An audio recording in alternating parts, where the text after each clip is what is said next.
Атым Тынчтык. Фирмада иштейм. Компьютерде программаларды жүктөйм. Кесибим программист.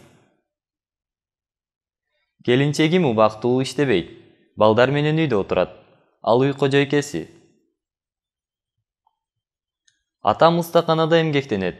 Алтын, күмүш жана баалуу таштардан сөйкө, шакектерди жасайт. Анын кесиби зергер. Апам китепканада иштейт.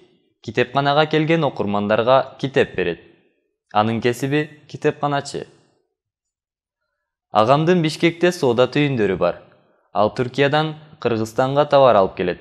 Анын кесиби соодагер. Жеңем бала бакчадагы балдарга тарбия берет.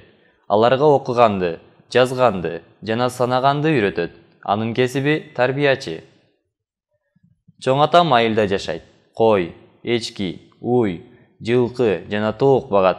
Анын кесиби фермер. Таятам шаардын четиндеги кыштакта турат. Ал алма, алмурут жана шабдал өстүрөт. Анын кесиби багбан.